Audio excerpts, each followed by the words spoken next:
ओम श्री गण गणेशाय नमः।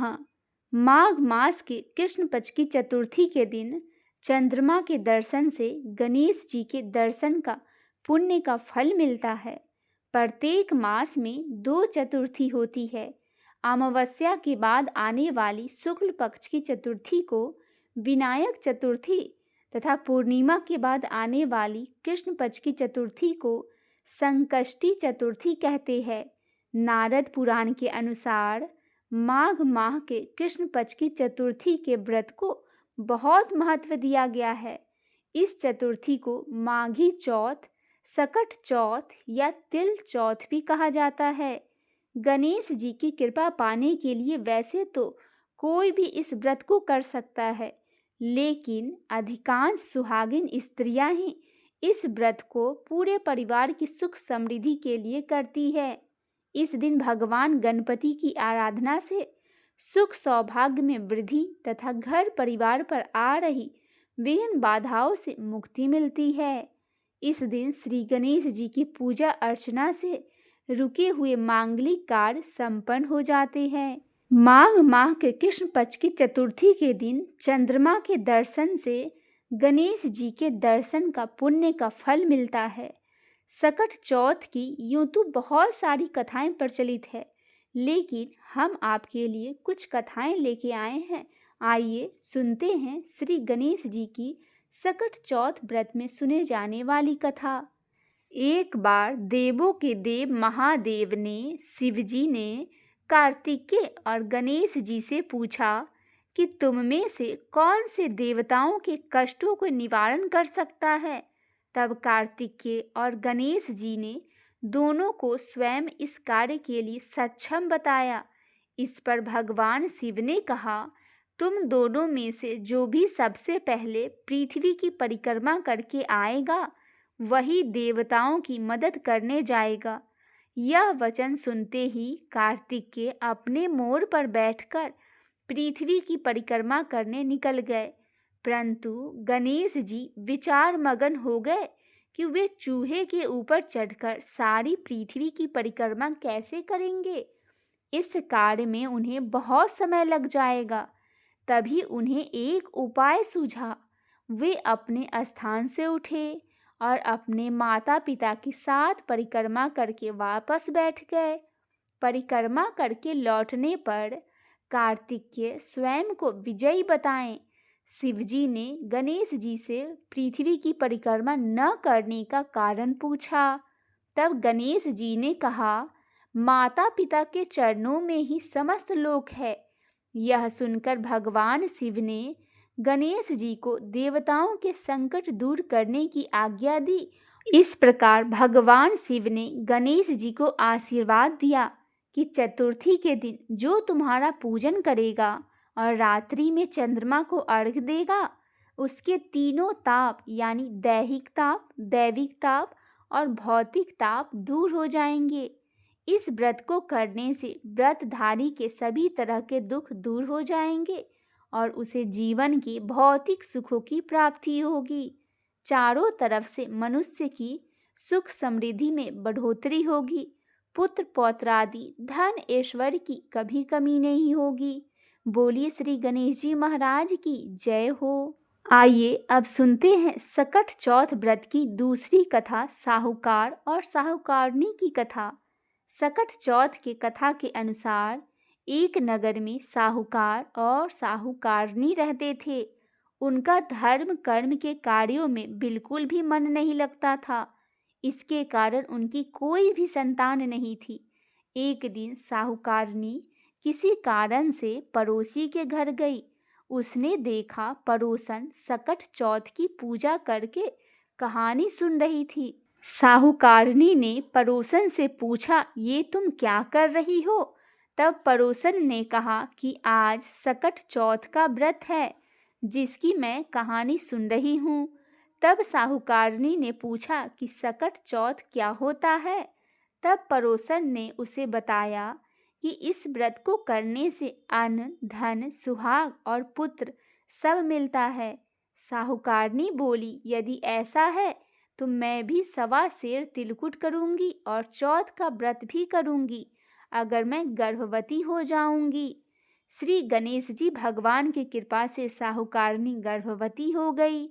इसके बाद उसकी इच्छाएं और भी ज़्यादा बढ़ गई और भगवान से कहने लगी कि अगर मेरा लड़का हो जाए तो मैं 2.5 सेर तिलकुट करूंगी। कुछ दिन बाद उसे लड़का हो गया। इसके बाद वो बोली, हे चौथ माता, हे भगवान श्री गणेश जी, मेरे बेटे का विवाह हो जाए बस, तो मैं 5.25 सेर का तिलकुट करूंगी और व्रत करूंगी। कुछ वर्षों के बाद भगवान गणेश की कृपा से उसका विवाह भी तय हो गया।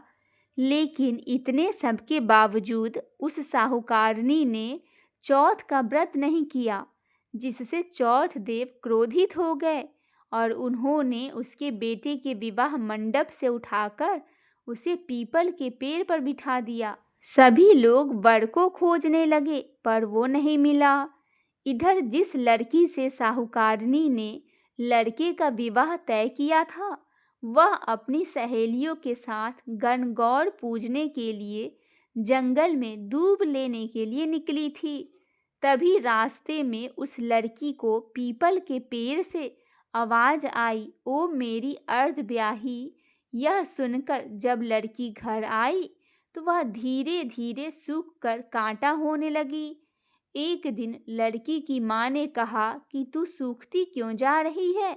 मैं तो तुझे अच्छा खाना खिलाती हूँ, तेरा खास ख्याल रखती हूँ, लेकिन समझ नहीं आ रहा कि तेरा ये हाल क्यों हो गया है।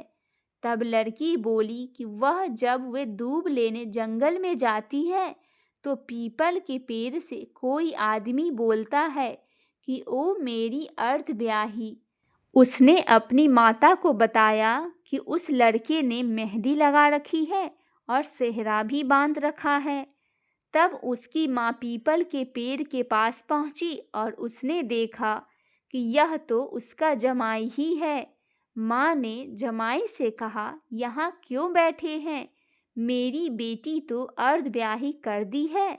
साहूकारनी का बेटा बोला, मेरी माँ ने चौथ का व्रत कहा था लेकिन नहीं किया, जिसकी सजा मुझे मिल रही है। यह सुनकर उस लड़की की माँ साहूकारनी के घर गई। उससे पूछा, तुमने सकट चौथ को कुछ बोला था क्या? तब साहूकारनी ने कहा, हाँ, सारी बात उसको याद आ गई। साहूकारनी को अपनी गलती समझ आ गई। उसने सच्चे मन से भगवान गणेश जी से प्रार्थना की और पूजा भी की और कहा, मेरा बेटा घर आ जाए तो 2.5 मन का तिलकुट करूंगी। ये सुनकर सकट भगवान प्रसन्न हो गए और उसके बेटे मंडप पर लाकर बैठा दिया। इसके बाद बेटे का विवाह धूमधाम से हो गया। जब साहूकारनी के बेटा बहू घर आए तब साहूकारनी ने 2.5 मन तिलकुट किया और बोली, हे चौथ देवता, आपके आशीर्वाद से मेरे बेटा बहू घर आ गए हैं, अतः अब मैं हमेशा तिलकुट चौथ का व्रत करूंगी। हे सकट चौथ भगवान, जिस तरह से आपने साहूकारनी के बेटे और बहू को मनोवांछित फल दिया, वैसे ही हम सबको भी देना और इस कथा को कहने और सुनने वाले को भला करना। बोल सकट चौथ की जय हो। श्री गणेश जी महाराज की जय हो। आइए सुनते हैं एक और अन्य कथा, भगवान गणेश की जन्म की कथा। बहुत समय पहले की बात है। कैलाश पर्वत पर भगवान भोलेनाथ और माता पार्वती निवास करते थे। एक दिन माता पार्वती स्नान करने जा रही थी। उन्होंने अपने शरीर पर उपटन लगाया और उसी उपटन से उन्होंने एक सुंदर बालक की मूर्ति बनाई। मूर्ति इतनी सुंदर थी कि पार्वती माता को लग रहा था जैसे कि वह जीवित है। उन्होंने प्रेम पूर्वक उस मूर्ति में प्राण फूंक दिए और वह बालक जीवित हो उठा। माता पार्वती अत्यंत प्रसन्न हुई। उन्होंने कहा, वत्स, तुम मेरे पुत्र हो, तुम्हारा नाम गणेश होगा। तुम सदा मेरे सेवक और भक्त रहोगे और मेरी आज्ञा का पालन करोगे। गणेश जी ने माता के चरणों में सिर झुकाकर कहा, माँ, आपकी आज्ञा मेरे लिए सर्वोपरि है। फिर माता पार्वती स्नान के लिए अंदर चली गई और अपने प्रिय पुत्र गणेश जी से कहा, बेटा, जब तक मैं भीतर स्नान कर रही हूँ तुम द्वार पर पहरा देना, किसी को भी भीतर मत आने देना। गणेश जी ने अपनी माता की आज्ञा का पालन करने का निश्चय किया और द्वार पर डट गए। उसी समय भगवान शिव कैलाश से लौटे। वे अपने पत्नी पार्वती के पास जाना चाहते थे, परंतु जैसे ही उन्होंने द्वार में प्रवेश करने की कोशिश की, गणेश जी ने उन्हें रोक दिया। शिव जी ने कहा, बालक, मैं तुम्हारी माता का पति हूँ, मुझे भीतर जाने दो। गणेश जी बोले, माता ने मुझे आदेश दिया है कि जब तक वह स्नान कर रही है कोई अंदर नहीं जा सकता, चाहे कोई भी हो। भगवान शिव को यह बात सुनकर क्रोध आ गया। उन्होंने कई बार समझाया पर गणेश जी अडिग रहे।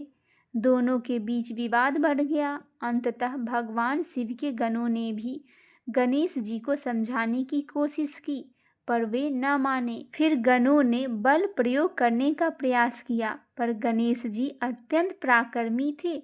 उन्होंने अपने डंडे से सभी गणों को पराजित कर दिया। जब शिवजी ने देखा कि यह बालक किसी की नहीं सुन रहा तो उन्होंने अपने प्रमुख गण नंदी को आदेश दिया, जाओ इस बालक को युद्ध में परास्त करो। नंदी और अन्य गणों ने मिलकर गणेश जी पर आक्रमण किया परंतु वे सभी हार गए। गणेश जी ने सबको अपने डंडे से पीछे धकेल दिया। अब भगवान शिव स्वयं युद्ध भूमि में उतरे। दोनों के बीच भयंकर युद्ध हुआ। एक ओर देवों के देव महादेव और दूसरी ओर बालक गणेश। परंतु गणेश जी अपनी माँ की आज्ञा का पालन करते हुए दृढ़ता से डटे रहे। उन्होंने भगवान शिव के सामने हार नहीं माना। अंततः भगवान शिव ने अपने त्रिशूल से प्रहार किया और गणेश जी का सिर कट गया।